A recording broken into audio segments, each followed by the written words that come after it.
Samajwadi party के MLC Pushpraj Jain पंपी के ठिकाने पर छापे के बाद अखिलेश यादव का हल्ला बोल, कहा खींच निकालने के लिए पड़े छापे। अखिलेश यादव का आरोप, पीयूष जैन के यहां छापे में बीजेपी की पोल खुली, जहां चुनाव होता है वहां बीजेपी छापे डलवाती है। अखिलेश ने कहा कन्नौज सुगंध की राजधानी, नफरत की दुर्गंध फैलाने वालों को सौहार्द की सुगंध कैसे बर्दाश्त होगी। अखिलेश ने कहा हमने क्षेत्रीय दलों से किया गठबंधन, ईडी, इनकम टैक्स और सीबीआई को बताया बीजेपी का सहयोगी संगठन। बीजेपी की रैलियों पर अखिलेश की जुटकी, कहा डराकर जबरदस्ती लोगों को लाया जा रहा है। अखिलेश यादव के आरोपों पर गृह मंत्री अमित शाह का पलटवार, कहा काले धन वालों पर रेड से अखिलेश को तकलीफ। अमित शाह ने कहा नोटों की गड्डियों पर गड्डियां मिल रही हैं, रेड पड़ी तो उनके पेट में उबाल आ गया। सीएम योगी ने भी अखिलेश यादव पर बोला हमला, कहा समाजवादी इत्र बनाने वाले पूरे प्रदेश में दुर्गंध फैला रहे हैं, नोट निकल रहे हैं और एसपी नेता सफाई दे रहे हैं। सीएम योगी का हमला, बोले दीवार तोड़कर नोट निकाले जा रहे हैं, भ्रष्टाचार के बिना विपक्ष का काम नहीं चलता। यूपी सरकार में मंत्री मोहसिन रजा का अखिलेश यादव पर अटैक, कहा एजेंसी की कार्रवाई पर सवाल उठाना उनकी फितरत। मोहसिन रजा ने एसपी को इत्रवादी और जिन्नावादी पार्टी बताया, कहा हार के डर से समाजवादी पार्टी बौखला गई। स्वतंत्र देव सिंह ने भी ट्वीट कर अखिलेश पर साधा निशाना, आईटी के छापों से बचने के लिए कोई वैक्सीन काम नहीं आने वाली, कहा। समाजवादी पार्टी के एमएलसी पुष्पराज पंपी जैन के ठिकानों पर रेड जारी, कन्नौज, कानपुर, मुंबई के ठिकानों पर रेड। मुंबई में पंपी जैन के 14 ठिकानों पर चल रही है कार्रवाई, 8 कमर्शियल और 6 आवासीय परिसरों पर पड़ी है रेड। मुंबई के कांजुरमार्ग स्थित आदि प्रॉपर्टी के दफ्तर पर भी खंगाले जा रहे हैं दस्तावेज, आदि प्रॉपर्टीज के निवेश का पता लगाने में जुटे अधिकारी। पुष्पराज जैन के कानपुर के ठिकानों पर भी छापेमारी, स्वरूप नगर स्थित घर पर आयकर विभाग की रेड, कलेक्टरगंज के दफ्तर में भी तलाशी अभियान। कानपुर में पंपी के रिश्तेदार महावीर जैन के ठिकाने पर आयकर विभाग की रेड, केमिकल ऑफिस समेत 4 जगहों पर छापेमारी। हाथरस में भी पंपी जैन के यहां छापेमारी, फैक्ट्री के अंदर 10 लोग कर रहे हैं पूछताछ। आईटी विभाग के अधिकारियों ने फैक्ट्री के अंदर आने जाने वाली पर लगाई रोक, कोतवाली हसायन क्षेत्र के सिकतारा रोड पर भी छापेमारी। पुष्पराज जैन का इत्र, पेट्रोल पंप और कोल्ड स्टोरेज का है कारोबार, पीयूष जैन पर जीएसटी रेड में आया था पुष्पराज जैन का नाम। कन्नौज में एक और इत्र कारोबारी मालिक मियां पर भी रेड, डीजीजीआई की टीम दफ्तर और घर में कर रही है छापेमारी। लखनऊ में भी इत्र कारोबारी के करीबी के घर पर छापा, मोहम्मद याकूब मालिक के भाई मोहसिन के घर पर रेड। लखनऊ के हजरतगंज स्थित मोहसिन की कोठी पर पहुंचे इनकम टैक्स के 6 अधिकारी पूरे बंगले की जांच कर रहे हैं। दिल्ली के ईश्वरनगर इलाके में मलिक फ्रेग्रेंस के ठिकानों पर आयकर विभाग की रेड। दिल्ली की न्यू फ्रेंड्स कॉलोनी में मालिक मियां के मकान पर भी कार्रवाई, पुलिस की सुरक्षा में पहुंची है टीम। पंपी जैन के खिलाफ आईटी रेड पर भड़के एसपी सांसद रामगोपाल यादव का हार के डर से छापेमारी। रामगोपाल यादव ने पुष्पराज जैन को दी क्लीन चिट, कहा पुष्पराज कुछ गलत काम नहीं करते, पहले मऊ में कई जगहों पर छापा पड़ा, कुछ नहीं मिला। पुष्पराज जैन के ठिकानों पर हुई रेड को लेकर बीजेपी का तंज, संबित पात्रा ने कहा मित्र के इत्र ने सब कुछ तितर बितर कर दिया। यूपी के डिप्टी सीएम केशव प्रसाद मौर्य की चुटकी, कहा चोर की दाढ़ी में तिनका, आखिर छापों से क्यों घबरा रही है समाजवादी पार्टी। बीजेपी नेता लक्ष्मीकांत वाजपेयी का हमला, कहा आर्थिक अपराधियों को संरक्षण दे रहे हैं अखिलेश यादव। अयोध्या में रामलला के दर्शन के बाद गृहमंत्री अमित शाह ने भरी हुंकार, बोले विपक्ष की नीतियों के चलते कई साल रामलला की टेंट में रहना पड़ा। अमित शाह ने साधा निशाना, कहा एसपी शासन में 3 P हुआ करते थे, परिवारवाद, पक्षपात और पलायन, आज 3 V है, विकास, व्यापार और सांस्कृतिक विरासत। अमित शाह ने लोगों से कहा जब वो वोट मांगने आए तो पूछना कार सेवकों पर क्यों चलवाई गोलियां। बीजेपी सरकार ने अयोध्या का लौटाया प्राचीन गौरव, अमित शाह ने कहा अयोध्या के दीपोत्सव को देखकर आंखों में आंसू आ गए।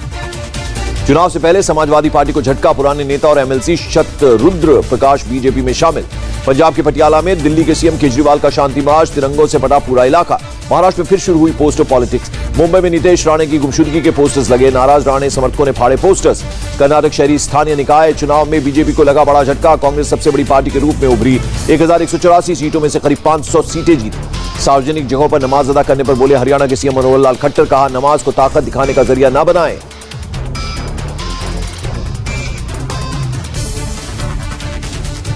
और देश में ओमिक्रॉन के मरीजों की संख्या 1200 के पार हुई, एक दिन में रिकॉर्ड 412 मामले आए सामने। राजस्थान में ओमिक्रॉन से पहली मौत, उदयपुर में 75 साल के बुजुर्ग की मौत, 15 दिसंबर से अस्पताल में थे भर्ती। बिहार में ओमिक्रॉन का आया पहला मामला, मुख्यमंत्री नीतीश कुमार ने बैठक बुलाई। ओमिक्रॉन के 320 मामलों के साथ दूसरे स्थान पर दिल्ली, 57 मरीज हुए ठीक, 206 का चल रहा है इलाज। दिल्ली के एलएनजेपी में अभी तक 360 मरीज भर्ती, 110 ओमिक्रॉन की हुई पुष्टि, करीब 90 को दी जा चुकी है छुट्टी। देश में कोरोना ग्राफ में जबरदस्त इजाफा, एक दिन में सामने आए करीब 17,000 नए केस, 220 की मौत हुई।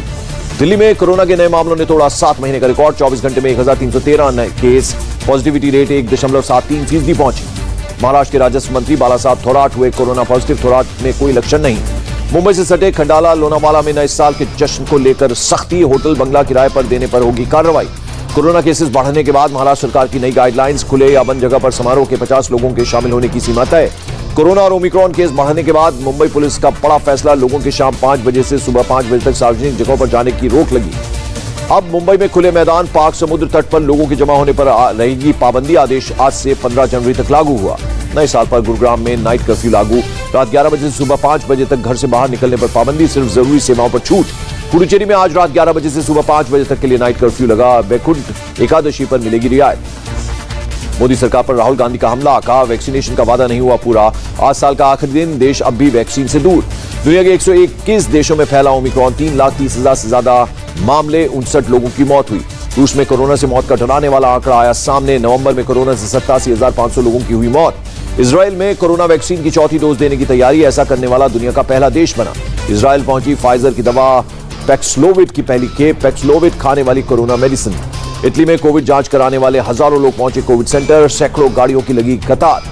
इटली में न्यू ईयर सेलिब्रेशन से पहले टेस्ट के लिए जुटे लोग, एरियल व्यू में दिखी कारों की लंबी कतारें। पीएम मोदी 2 जनवरी को मेरठ में मेजर ध्यानचंद स्पोर्ट्स यूनिवर्सिटी की रखेंगे आधारशिला। सरधना में 700 करोड़ की लागत से बनेगी यूनिवर्सिटी। नए साल में नॉर्थ ईस्ट का दौरा करेंगे प्रधानमंत्री मोदी। 4 जनवरी को मणिपुर और त्रिपुरा जाएंगे पीएम। कई परियोजनाओं का करेंगे शिलान्यास। जम्मू कश्मीर के डीजीपी ने भी पेश किया लेखा जोखा, कहा इस साल कश्मीर घाटी में 100 सफल ऑपरेशनों को दिया गया अंजाम। डीजीपी दिलबाग सिंह ने कहा इस साल 44 टॉप टेररिस्ट हुए ढेर, लश्कर के 26, जैश के 10 और हिजबुल के 7 कमांडर शामिल। श्रीनगर के बंता चौक इलाके में एनकाउंटर, सुरक्षा बलों ने जैश के 3 आतंकियों को किया ढेर। 48 घंटे में घाटी में 9 आतंकियों का खात्मा। श्रीनगर में मारा गया एक आतंकी जेवर हमले में था शामिल। श्रीनगर एनकाउंटर में 3 पुलिसकर्मी और सीआरपीएफ का एक जवान भी घायल। एनआईए की टीम जल्द जाएगी जर्मनी। लुधियाना कोर्ट ब्लास्ट में गिरफ्तार जसविंदर सिंह मुल्तानी से करेगी पूछताछ। सीएम योगी ने लखनऊ में लोहिया अस्पताल में कोरोना वार्ड का किया औचक निरीक्षण, ओमिक्रॉन से निपटने की तैयारियों का लिया जायजा। लखनऊ में आशा वर्कर्स सम्मेलन में पहुंचे सीएम योगी, आशा वर्कर्स को दिए स्मार्टफोन। पहले चरण में 80,000 आशा वर्कर्स को दिए जाएंगे मोबाइल। सीएम योगी का आशा वर्कर्स को तोहफा, 5,300 रुपए की जगह मिलेगा 6,000 रुपए प्रतिमाह मानदेय। जल जीवन मिशन के तहत झारखंड के लिए 9,544 करोड़ रुपए को मंजूरी, पीने लायक शुद्ध जल उपलब्ध कराने में मिलेगी मदद। जीएसटी काउंसिल की बैठक के बाद बोले हिमाचल के वित्त मंत्री, टेक्सटाइल पर जीएसटी 5% से बढ़ाकर 12% करने का लिया गया फैसला टाला गया। नशा मुक्ति अभियान पर बोले मुख्यमंत्री नीतीश कुमार, विपक्ष के हमले पर जवाब देने से किया इनकार, कहा सबको बोलने की आजादी। दिल्ली के रेजिडेंट डॉक्टर्स की हड़ताल खत्म, दिल्ली पुलिस कमिश्नर के साथ मुलाकात के बाद फोडा के अध्यक्ष डॉक्टर मनीष ने किया ऐलान। मुंबई में खालिस्तानी आतंकियों की धमकी के बाद हाई अलर्ट, सुरक्षा व्यवस्था की गई कड़ी। नए साल से पहले मुंबई में हाई अलर्ट, सीएसटी स्टेशन पर बढ़ाई गई सुरक्षा, डॉग स्क्वाड के साथ पुलिस की टीम मुस्तैद। आतंकी हमले के अलर्ट के बाद पूरी मुंबई में है मुस्तैदी। आज मुंबई पुलिस की सारी छुट्टियां कर दी गई रद्द। वित्त मंत्री निर्मला सीतारमण की अध्यक्षता में जीएसटी काउंसिल की 46वीं बैठक जारी। टेक्सटाइल पर बढ़े जीएसटी रेट पर रोक लगाने पर चर्चा। अलीगढ़ में स्वास्थ्य विभाग की बड़ी लापरवाही, जीवित महिला को कोरोना से मृत घोषित किया गया। कोरोना से मरने वाले 108 लोगों की लिस्ट में था शकुंतला देवी का नाम। नोडल कोविड सैंपलिंग अधिकारी ने स्वास्थ्य विभाग की लापरवाही कबूली, कहा नए सीएमओ ने गलती सुधारी। जम्मू कश्मीर के राजौरी में रफ्तार का कहर, हादसे का शिकार हुई बेकाबू बस, 2 की मौत, कई लोग घायल हुए। चेन्नई में तेज बारिश से जनजीवन अस्त व्यस्त, टी नगर और उत्तर उस्मान रोड इलाके में सड़कें बनी दरिया। चेन्नई में भारी बारिश से सड़कों पर भरा पानी, पानी निकालने के लिए नगर निगम ने लगाए पंपिंग सेट। सीएम स्टालिन ने चेन्नई के जलभराव इलाके का किया जायजा, मौके पर ही अधिकारियों को दिए निर्देश। चेन्नई में 7 मंदिरों में मेडिकल कैंप का उद्घाटन, सीएम स्टालिन ने वीडियो कॉन्फ्रेंसिंग में किया उद्घाटन। मंदिरों में भीड़ के कारण लिया गया फैसला। दिल्ली के कनॉट प्लेस में आज शाम गाड़ियों के जाने पर पाबंदी, होटल या रेस्टोरेंट की बुकिंग का रसीद होने पर मिलेगी एंट्री। आज शाम 7 बजे के बाद कनॉट प्लेस की तरफ जाने वाली बसों का भी डायवर्जन होगा। ऑल्टरनेट रोड होकर नई दिल्ली रेलवे स्टेशन जाने की सलाह। दिल्ली में नाइट कर्फ्यू के दौरान पुलिस ने की वाहनों की जांच, आईटीओ और इंडिया गेट के पास से सामने आई तस्वीरें। दिल्ली के ग्रीन पार्क इलाके में भी मुस्तैद नजर आई पुलिस, गाड़ियों की जांच की गई।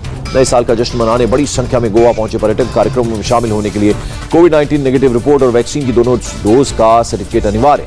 पुडुचेरी में नए साल के जश्न की तैयारी, ओल्ड पोर्ट कॉम्प्लेक्स को सजाया गया। शिमला में नए साल के जश्न की तैयारी पूरी, सैलानियों की भीड़ देखते हुए पुलिस ने शिमला को 7 सेक्टर में बांटा। सभी जगह एसडीएम और मजिस्ट्रेटों की तैनाती। न्यू ईयर सेलिब्रेशन के लिए धर्मशाला पहुंचे टूरिस्ट, मार्केट में दिखी पर्यटकों की भारी भीड़, होटल लाउंज हुए फुल।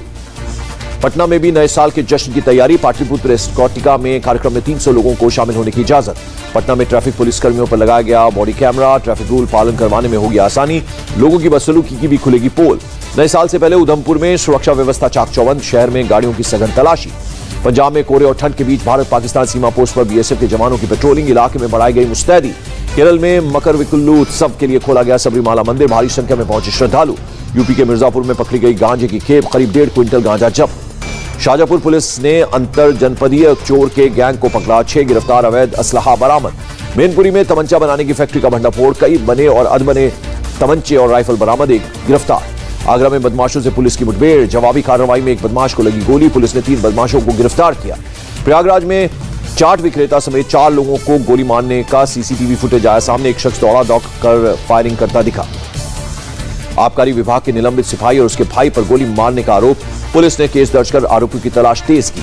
मकान को लेकर पुराने विवाद में हुई फायरिंग, आक्रोशित लोगों ने आरोपियों के घर में तोड़फोड़ के बाद लगाई आग। बिहार के कटिहार में जीत की खुशी में जिला परिषद अध्यक्ष के समर्थकों ने हर्ष फायरिंग की, पूरे इलाके में मची सनसनी। हर्ष फायरिंग का वीडियो वायरल, पूरे मामले में अब तक कोई कार्रवाई नहीं। ड्रग्स की एक बड़ी खेप को मुंबई कस्टम ने नष्ट किया, बाजार में 2,500 करोड़ थी कीमत। कस्टम विभाग के मुताबिक नष्ट की गई ड्रग्स की खेप अलग अलग एजेंसियों ने जब्त की थी, कोर्ट की अनुमति के बाद किया गया नष्ट। अमेरिकी राष्ट्रपति जो बाइडेन ने रूस के राष्ट्रपति पुतिन को फोन कर की बात, बाइडेन ने यूक्रेन को लेकर चेताया, नई पाबंदी लगाने की चेतावनी दी। पाबंदी की धमकी पर पुतिन ने दिया करारा जवाब, कहा दोनों देशों के बीच संबंध पूरी तरह से होंगे खत्म। पाकिस्तान के क्वेटा में शक्तिशाली बम धमाके में 4 लोगों की मौत, हादसे में 15 लोग घायल। अमेरिका के कोलोराडो के जंगलों में लगी आग, 580 घरों, होटलों और शॉपिंग सेंटर्स तक पहुंचा नुकसान, हजारों लोगों को किया गया रेस्क्यू। रूस के पूर्वी इलाके में मालवाहक जहाज पर लाई जा रही कारें बर्फ से ढकी, डॉक पर कारों को उतारा गया। समुद्री लहरों का पानी तेज हवा की वजह से कारों में टकराया, बाद में कारों पर जम गई बर्फ। मौसम विभाग ने पहले ही दी थी भीषण ठंड की चेतावनी। ब्राजील के कई इलाकों में बाढ़ से भारी नुकसान, तेज बारिश के बाद कई शहरों में इमरजेंसी। सूडान में मीडिया हाउस पर सुरक्षा बलों का धावा, खार्तूम में अल अरेबिया और अल हदत चैनलों के ऑफिस में घुसे सैनिक। बीसीसीआई के अध्यक्ष सौरव गांगुली को अस्पताल से मिली छुट्टी, कोलकाता के वुडलैंड हॉस्पिटल में थे भर्ती। सोमवार को गांगुली की रिपोर्ट आई थी पॉजिटिव। दक्षिण अफ्रीका के विकेटकीपर क्विंटन डिकॉक का चौंकाने वाला फैसला, अचानक टेस्ट क्रिकेट से तत्काल प्रभाव से संन्यास का किया ऐलान। डिकॉक ने मात्र 29 साल की उम्र में टेस्ट क्रिकेट को कहा अलविदा, वनडे और T20 क्रिकेट खेलना जारी रखेंगे। एशियन सीरीज के मैच रेफरी पूर्व cricketer David Boon corona positive, अब तक 8 लोग संक्रमित। आईसीसी ने महिला T20 player of the year के लिए Smriti Mandhana nominate, Tammy Beaumont, Natalie Sciver और गैबी लेविस भी नॉमिनेट। आरबीएल बैंक ने सीईओ की नियुक्ति के लिए गठित की कमेटी में डायरेक्टर, बोर्ड के मेंबर और विशेषज्ञ भी शामिल। जिंदल पावर में 96.42% हिस्सेदारी खरीदेगी वोल्वन, 7,401 करोड़ रुपए में हुआ समझौता, सीसीआई ने अधिग्रहण समझौते को दी मंजूरी। और एसबीआई खरीदेगा आईआईसी में 10% हिस्सेदारी, 34 करोड़ रुपए से ज्यादा निवेश करेगा एसबीआई। मार्च 2022 तक पूरा होगा अधिग्रहण। इंडिया टीवी हर वक्त हर जगह डाउनलोड करने के लिए सर्च करें India TV news Google play store या ऐप स्टोर पर।